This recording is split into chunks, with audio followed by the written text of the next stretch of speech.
हाँ तो भाइयों, फाइनली कल की 2898 AD मूवी रिलीज हो चुकी है, जिसके लिए सभी लोग बेसब्री से इंतजार कर रहे थे। तो क्या है कल की मूवी की स्टोरी और इसकी एंडिंग के बारे में फुल एक्सप्लेनेशन करूंगा मैं आज के इस वीडियो में। तो जय हिंद दोस्तों, मेरा नाम है विजय और आपका फिर से स्वागत है हमारे चैनल पर। अगर आप चैनल पर न्यू हैं तो चैनल को सब्सक्राइब कर लें, साथ ही बेल आइकन को प्रेस कर लें। तो दोस्तों, कल की मूवी की स्टार्टिंग होती है महाभारत के सीन से, जहाँ पर श्री कृष्ण अश्वत्थामा को श्राप देते हैं कभी ना मरने का और उनकी मणि वापस ले लेते हैं और उन्हें श्राप देते हैं कि वो कलयुग के अंत तक जीवित रहेंगे और इसी धरती पर भटकते रहेंगे और उनके माथे से ब्लड हमेशा गिरता रहेगा और वो मौत को पाना चाहते होंगे लेकिन उन्हें मौत नहीं मिलेगी और समय आने पर उनको फिर से अपने पश्चाताप करने का मौका मिलेगा और तब उन्हें वो मणि वापस मिल जाएगी। और आखिर ये समय आएगा कब? ये समय तब आएगा जब कलयुग में चारों तरफ अंधेरा होगा, इंसानियत खत्म हो चुकी होगी और बुराई अपने चरम पर होगी। उस समय कली का अंत करने के लिए विष्णु अवतार लेंगे कल्कि का और कली को मार कर नए युग की स्थापना करेंगे। तो दोस्तों, मूवी की स्टार्टिंग में हमें एक लड़की दिखाई जाती है जिसका नाम होता है काया, जो ट्रैवल करके काशी आती है। जो कभी दुनिया का फर्स्ट शहर काशी हुआ करता था, वो अब दुनिया का लास्ट शहर बन चुका है क्योंकि चारों तरफ तबाही मच चुकी है। अब केवल एक ही शहर बचा हुआ है, काशी, और वहां पर ना ही पानी मिल रहा है ना ही इंसानियत बची हुई है। लोग एक दूसरे के साथ बिल्कुल जानवर जैसा बर्ताव कर रहे हैं। वहीं पे एक जगह होती है कॉम्प्लेक्स, जहाँ पे सारे ऐशो आराम की चीजें होती हैं, लेकिन वहां पर पहुंचने के लिए आपके पास 1 मिलियन यूनिट्स होनी चाहिए, तभी आप वहां पे पहुंच सकते हैं। और वहां पे एक शख्स होता है सुप्रीम यास्किन, जो वहां का भगवान बना होता है, जिसका रोल प्ले कर रहे हैं कमल हसन सर। देन उसके बाद एंट्री होती है भैरवा यानी प्रभास की, और उनकी एंट्री में काफी सारे कॉमेडी सीन दिखाए जाते हैं। फर्स्ट हाफ में उनकी टोटल कॉमेडी चल रही होती है, ज्यादा वो सीरियस सीन नहीं करते हैं। और भैरवा का कैरेक्टर इसमें बाउंटी हंटर होता है, जो पैसों के लिए किसी को भी बेच सकता है। वो एक सेल्फिश मैन होता है और वो केवल यूनिट्स इकट्ठा करके कॉम्प्लेक्स में जाने का सपना देखता है।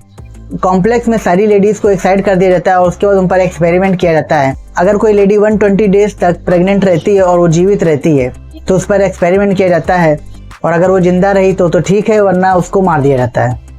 और फिर हमें मृणाल ठाकुर की एंट्री दिखाई जाती है, जो प्रेग्नेंट होती हैं और उन्हें चेक करने के लिए संभाला नाम का एक शहर होता है, जो कॉम्प्लेक्स के लोगों को भी नहीं पता होता है। वहां से कुछ लोग आते हैं और मृणाल ठाकुर को चेक करते हैं कि ये वही लेडी तो नहीं जो कल्कि अवतार को जन्म देने वाली है, लेकिन वो नहीं होती है।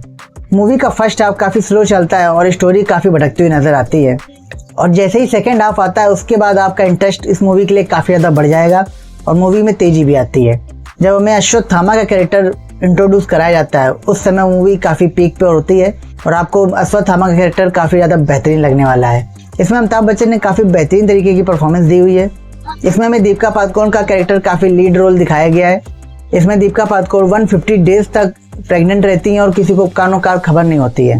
उसके बाद जब सुप्रीम यास्किन के लोगों को पता चलता है कि इसने 150 डेज क्रॉस कर लिए हैं, उसके बाद उनको यकीन होने लगता है कि सुप्रीम यास्किन जिस लेडीज को ढूंढ रहे हैं ये वही लेडी है, और दीपिका पादुकोण को पकड़ कर उस पर एक्सपेरिमेंट करते हैं। लेकिन जैसे ही एक्सपेरिमेंट कर रहे होते हैं तो वो वहाँ से किसी तरीके से निकल जाती है और उसके बाद संभाला के लोग उसकी हेल्प करके उसे संभाला ले जाते हैं।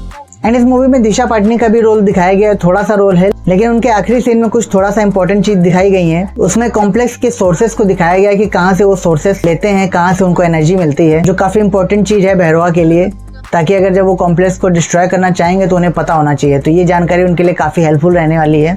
तो दिशा पाटनी का इतना जो रोल है ये काफी ठीक है। कॉम्प्लेक्स से भागकर जब दीपिका पादुकोण संभाला की तरफ जा रही होती हैं तो कॉम्प्लेक्स के लोग उन पर हमला करते हैं और सभी लोग पीछा करते हैं दीपिका पादुकोण का और उसे पकड़ना चाहते हैं, और इसी बीच भैरवा भी उनके पीछे लग जाता है। इसी बीच हमें उनकी हेल्प करने के लिए अश्वत्थामा दिखाई देते हैं। अश्वत्थामा कॉम्प्लेक्स के सभी लोगों को धूल चटा देते हैं।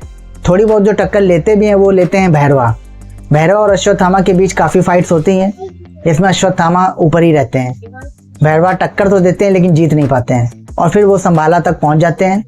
और फिर जब वो वहां पहुंचती हैं तो वहां पे थोड़ी देर बाद बारिश होने लगती है। तब सभी को यकीन होने लगता है कि ये वही माँ है जो विष्णु के अवतार कल्कि को जन्म देने वाली है। अश्वत्थामा को जब भैरव नहीं रोक पाते हैं तब भैरवा को कॉम्प्लेक्स के लोग पकड़ लेते हैं और उसको ब्लैक लिस्ट कर देते हैं और कॉम्प्लेक्स में कभी ना एंट्री देने को कहते हैं। तब संभाला का एक लड़का जो भैरव के पास था, उसकी हेल्प से संभाला तक भैरव पहुंच जाता है, और उसके बाद फिर से वहां पे फाइट होती है अश्वत्थामा और भैरवा की। लेकिन इस बार भैरवा पूरी तैयारी से गया होता है। वो अपनी कार को इतना एडवांस टेक्नोलॉजी से ऐड कर देता है कि वो ट्रांसफॉर्मर में बदल जाती है और बिल्कुल एक गोरिल्ला जैसा चलता है। इसमें काफी ज्यादा बेहतरीन फाइट्स दिखाई गई हैं अश्वत्थामा और भैरवा के बीच में। लेकिन फिर हमें दिखाया जाता है कि कॉम्प्लेक्स के लोगों को भी संभाला का लोकेशन पता चल जाता है और वो सब भी वहाँ पे आ जाते हैं और फिर वहाँ पे सभी के बीच में फाइट्स होती हैं। काफ़ी लोग इसमें मारे जाते हैं लेकिन अश्वत्थामा किसी तरीके से सुमति को बचाने की पूरी कोशिश करते हैं और उसके बाद वहां पर सुप्रीम यास्कीन का मेन आदमी एक आता है और सुमति को पकड़ने की पूरी कोशिश करता है।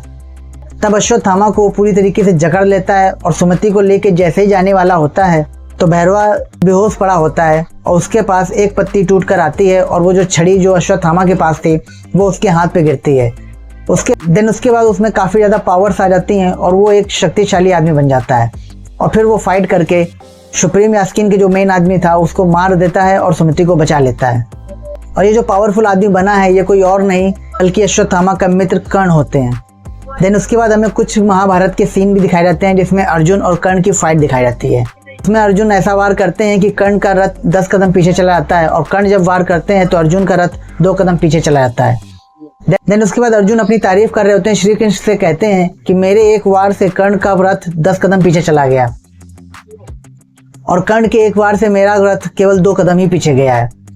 तब श्री कृष्ण कहते हैं कि आपके रथ पर जो ध्वज लगा है उसमें श्री हनुमान जी विराजमान है और मैं आपका सारथी श्री कृष्ण स्वयं इस रथ पर सवार हूँ।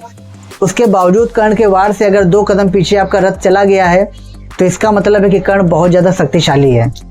फिर लास्ट के सीन में हमें दिखाया जाता है कि उनका एक आदमी दीपिका पादुकोण के साथ एक्सपेरिमेंट करते समय एक ड्रॉप सीरम था उनके पास, वो सुप्रीम यास्कीन के पास लेके जाता है और सुप्रीम यास्कीन जैसे ही उस 1 ड्रॉप को अपने बॉडी में इंसर्ट करता है तो उसमें काफ़ी सारी शक्तियाँ आ जाती हैं और वो पूरी तरीके से फिर से जवान हो जाता है, पूरी काफ़ी बेहतरीन बॉडी भी बन जाती है। तब उस आदमी को पता चलता है कि एक ड्रॉप में इतनी शक्ति है तो उस लेडी की कितनी ज़्यादा इंपॉर्टेंस है।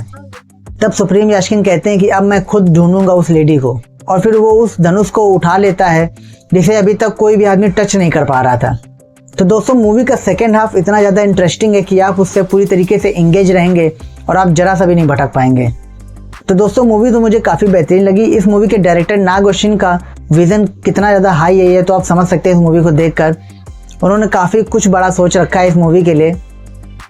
तो दोस्तों आपने अगर इस मूवी को अभी तक नहीं देखा है तो इस मूवी को आप ज़रूर देखें और मूवी को देखने के बाद आप कमेंट में ज़रूर बताएं कि आपको मूवी कैसी लगी। वीडियो अगर अच्छा लगा हो तो वीडियो को लाइक करें, शेयर करें और चैनल को सब्सक्राइब करना बिल्कुल ना भूलें। मिलते हैं अपने अगले वीडियो में। जय हिंद दोस्तों।